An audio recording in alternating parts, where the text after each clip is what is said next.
ఒకవేళ ఆదాము దేవుడు తినవద్దన్న ఫలాలు తిన్న తర్వాత అవి కాదనుకొని మరలా ఎక్కడ జీవవృక్ష ఫలాలను తిని పాపము చేసిన ఆదాముకు మరణం ఎలాగో ప్రవేశించిందో, పాపము ద్వారా మరణము కాకుండా నిరంతరము జీవిస్తే అలాంటి ఆశీర్వాదం ఎక్కడ పొందుకుంటాడో మరణాన్ని దేవుడు తూర్పు దిక్కున కెరూబులను, ఆ జీవవృక్షము వెళ్ళే మార్గం ఒకటి ఉంది. 24వ వచనంలో అంటున్నాడు, ఏదైనా తోటలో తూర్పు దిక్కిన కెరూబులను జీవవృక్షమునకు పోవు మార్గమును కాచుటకు. ఏ మార్గము? జీవవృక్ష ఫలములకు వెళ్ళే మార్గం ఒకటి ఉంది. ఆ మార్గమున ఎక్కడ వెళ్తాడో ఆదామని కెరూబులను, అలాగనే ఖడ్గజ్వాలలు అంటే ప్రభు అంటున్నాడు తర్జుమాలో ఆ మాటకు మంట లాంటి ఖడ్గము. ఏమంటున్నాడు? మంట జ్వాల లాంటి, ఖడ్గ జ్వాల లాంటి ఒక అగ్ని ప్రాకారము ఆ ఏదెను వనములో ఉన్న జీవవృక్ష ఫలములకు ఆ మార్గమునకు వెళ్ళకుండా ఖడ్గ జ్వాలలు నా ప్రభు నిలిపి ఉన్నాడు. ఆ ఖడ్గ జ్వాలను దాటుకొని ఆదాము వెళ్ళలేడు. అందుకే ఆ మార్గమున మరలా వెళ్ళి ఎక్కడ జీవవృక్ష ఫలములు తిని నిత్య జీవాన్ని ఎట్లా పొందుకుంటాడో ఆ పొందుకోకుండా ఏం చేశాడంటే దేవుడైన యెహోవా ఆ తోటలో జీవవృక్ష ఫలములకు వెళ్ళే మార్గమునకు ఖడ్గజ్వాలలు అడ్డుగా ఉంచాడు. ఆ ఖడ్గజ్వాలలు అడ్డుగా ఉంచిన కారణాన్ని బట్టి ఒకవేళ ఏదేను వనముల నుంచి తిరుగు ప్రయాణం పట్టాడు ఆదాము. ఈ రోజున ఆ ఫలాలు భుజించాలని అందరికీ ఆశ ఉంది. ఎలాగా?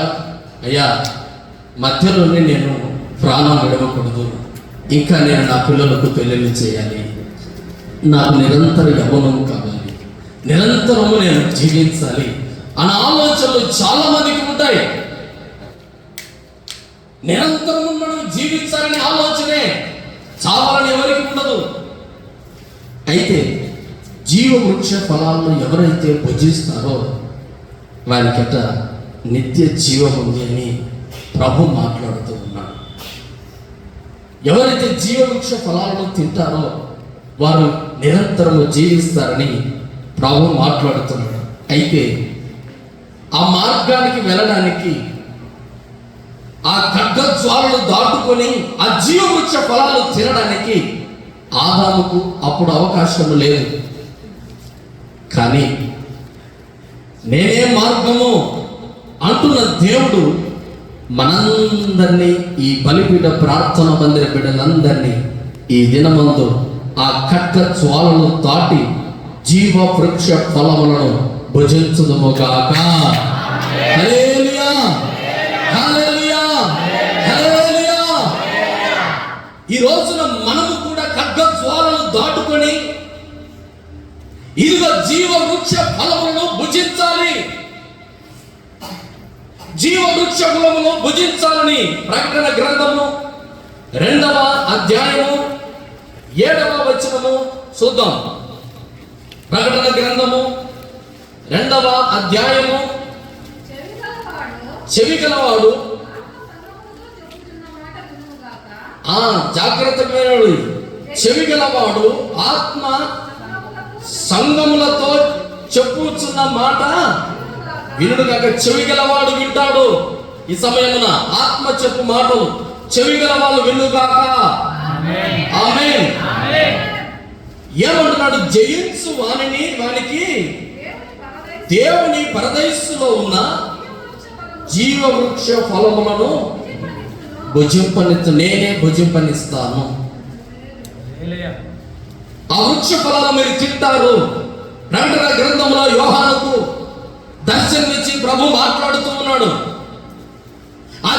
వృక్ష ఫలాలను తిని నిరంతరము జీవించకుండా ఖడ్గ జ్వాలలు ఆ జీవవృక్ష ఫలానికి వెళ్ళే మార్గాన్ని దాటుకోలేకుండా ఈ ఫలాలను తినకుండా నేను ఖడ్గ జ్వాలను ఏర్పాటు చేశాను.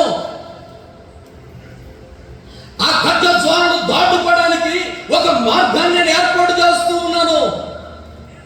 భూలోకంలో జయించు వారిని, భూలోకంలో ఎవరైతే సాతాను క్రియలు జయిస్తారో, ఎవరైతే భూలోకంలో సాతాను ఎదిరించి భక్తి చేస్తారో అలాంటి వారు ఈ ఏదెను వనములో ఆ ఖడ్గ జ్వాలను దాటి, ఆ ప్రాకారాన్ని దాటి ఇదిగో ఈ జీవ వృక్ష ఫలములను భుజింపడానికి ఒక మార్గాన్ని నేను ఏర్పాటు చేస్తూ ఉన్నాను. ఈ రోజున నీవు నేను ఆ జీవ వృక్ష ఫలాలు మనము భుజించాలి. ఆ జీవ వృక్ష ఫలాలు తింటే ఏం కలుగుతుంది? నిత్య జీవము, మరణము లేదు. హల్లెలూయా. ఏం లేదు? నిత్య జీవం, మరణము లేదు, నిత్య జీవము. ఆ జీవ వృక్ష ఫలములు తినడానికి ఏముంది? నిత్యము జీవించే అటు కృప ఉంది. ఆ జీవ వృక్ష ఫలము ఎక్కడ ఉంది? ఏదైనా వనములో. జీవ వృక్షము అంతటి ఆశీర్వాదమైన ఇంకా ఏమైనా ఆశీర్వాదాలు జీవ వృక్షంలో ఉన్నాయా?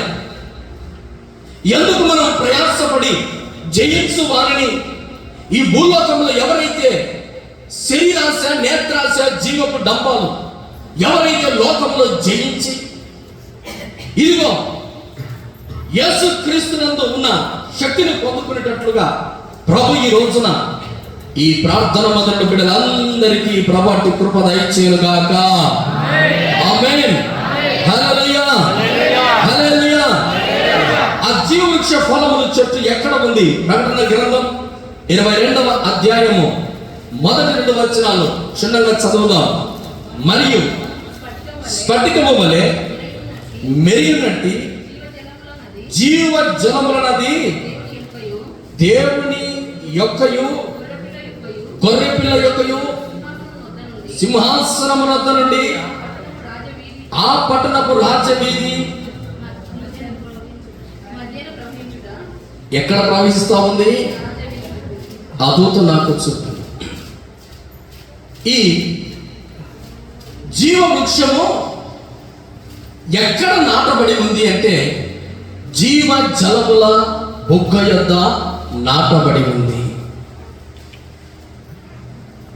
అది స్ఫటికము వలె మెరియించిన జీవ జలముల నది. అంటే స్ఫటికము వలె మెరియించినది నది. ఆ నదిలో ప్రవహించే జలాలు ఇదిగో, ఆ నది నుంచి ప్రవహించే జలాలు ఇదిగో స్ఫటికం వలె మెరియించున్నాయి. ఆ నది ప్రవహిస్తూ ఉంటే గొర్రెపిల్ల యొక్క సింహాసనం యొద్ద నుండి ఆ పట్టణపు ఎక్కడి నుంచి గొర్రెపిల్ల సింహాసనం యొద్ద ఎక్కడున్నాడు? గొర్రెపిల్ల సింహాసనం జీవ జలముల బుగ్గ యొద్ద ఉన్నాడు.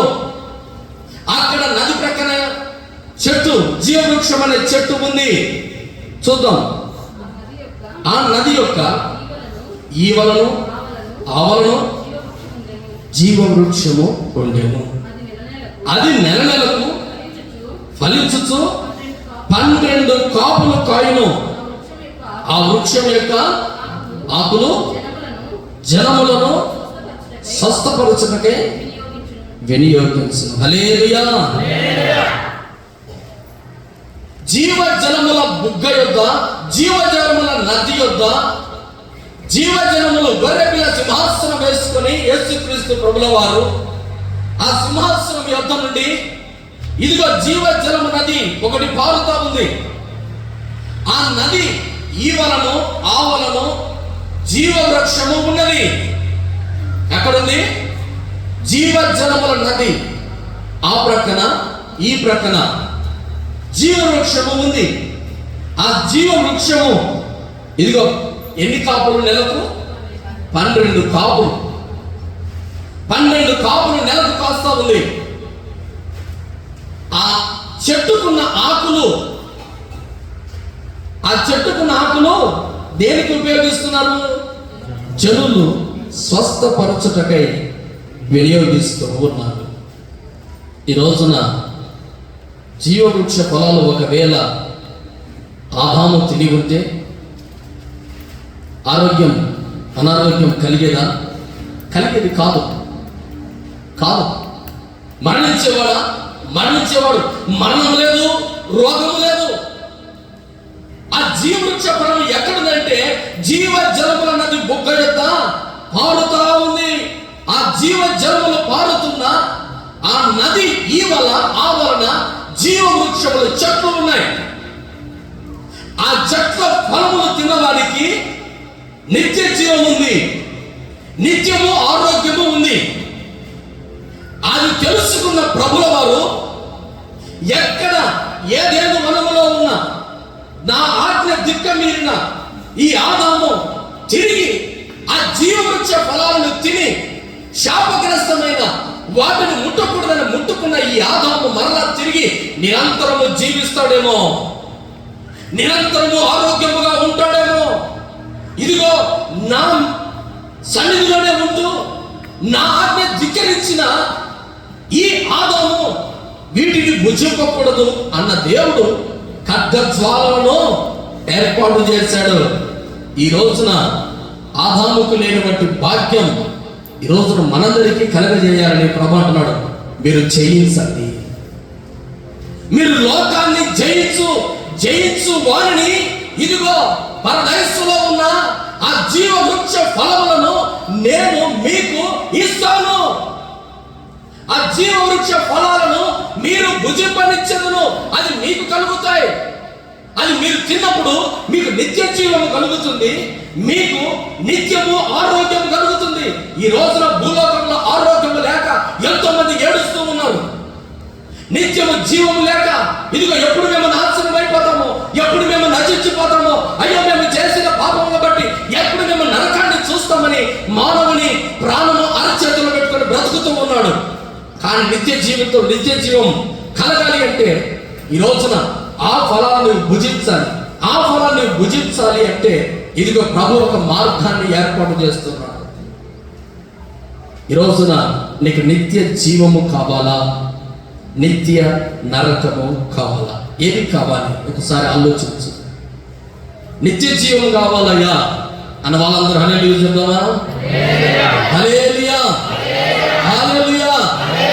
ఈ రోజున ఆ జీవవృక్ష ఫలాల్లో ఎవరిలో దేవుడు ఆశీర్వాదకరముగా యోహాను సువార్త 14:6 ఉంటుంది. యేసు అంటున్నాడు, నేనే మార్గం, నేనే సత్యం, నేనే జీవం. యోహాను సువార్త 14:6 యేసు అంటున్నాడు, నేనే మార్గం, సత్యమును, జీవమును. నేనే మార్గమును, సత్యమును, జీవమును. నా ద్వారానే తప్ప ఎవడు తండ్రి దగ్గరికి రాడు. హల్లెలూయా.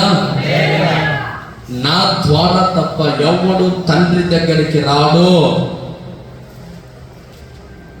తండ్రి ఎక్కడున్నాడు? తండ్రి తన దేవుని ధవల సింహాసనం వద్ద కూర్చొని ఆ తండ్రి దగ్గరికి వెళ్ళాలి అంటే నా ద్వారానే వెళ్ళాలి. ఆ మార్గం మూయబడింది, జీవవృక్ష ఫలాల మార్గం లేదు. ఆ మార్గంలో నీవు వెళ్ళాలి, నేను వెళ్ళాలి. నేను వెళ్ళాలంటే ఇదిగో నా ద్వారా తప్ప మీరు అక్కడికి వెళ్ళే మార్గం మరొకటి లేదు. అందుకే జయించు వారిని, జీవవృక్ష ఫలాలను నేను భుజింపనిచ్చాను. అయ్యా ఆ మార్గము యేసు ప్రభువు ద్వారా, అయ్యా ఆ మార్గం మూయబడింది కదా, ఖడ్గజ్వాలతో ఇదిగో ఏర్పాటు చేశావు కదా. ఆ మార్గానికి వెళ్ళాలంటే ఎలాగంటే నేనే మార్గము, వాటికి వెళ్ళే